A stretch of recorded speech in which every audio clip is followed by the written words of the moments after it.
வணக்கம் நிக்கிதா. கெலவரப்பள்ளி அணையிலிருந்து ரசாயன நுரை இரண்டாவது நாளாக செல்லும் அவலம் ஏற்பட்டுள்ளது. கிருஷ்ணகிரி மாவட்டம் ஓசூர் அருகே உள்ள கெலவரப்பள்ளி அணையில் இருந்து 2 நாட்களாக அதிக அளவில் ரசாயன நுரைகள் காணப்படுவதால் அப்பகுதி மக்கள் மற்றும் சுற்றுச்சூழல் ஆர்வலர்கள் அதிர்ச்சி அடைந்துள்ளனர். கர்நாடக மாநிலத்தில் தென்பெண்ணை ஆற்றின் நீர்பிடிப்பு பகுதியில் பெய்து வரும் தொடர்ச்சியான மழையால் அணைக்கு நீர்வரத்து கடந்த சில நாட்களாக அதிகரித்து வருகிறது. தற்போது வினாடிக்கு 942 கனஅடி நீர் அணைக்கு வந்து கொண்டிருக்கிறது. இதனால் அணையில் இருந்து வினாடிக்கு 1009 கனஅடி நீர் வெளியேற்றப்பட்டு வருகிறது. அணையில் முழு கொள்ளளவான 44.28 அடி என்ற நிலையில் தற்போது 41.66 அடி அளவுக்கு நீர் சேமிக்கப்பட்டுள்ளது.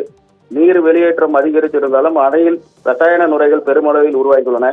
இதனால் தென்பெண்ணை ஆற்றில் சில ஆண்டுகளுக்கு முன்பு காணப்பட்ட தெளிந்த நீரோடை காட்சிகள் இப்போது காணாமல் போய்விட்டது. மாசுபட்ட நீர் நிலை பெரும் கவலைக்கு இடமாக்கியுள்ளது. சுற்றுச்சூழல் ஆர்வலர்கள் தெரிவிக்கையில், மழை காரணமாக நீர்வரத்து அதிகரித்தாலும் அதே சமயம் தொழிற்சாலைகளில் இருந்து வெளியேறும் ரசாயன கழிவுகளும் கலந்ததால் இந்த நுரை உருவாகிறது. இது நீரின் தரத்திற்கு பெரும் ஆபத்து என்று கூறுகின்றனர். நிகிதா.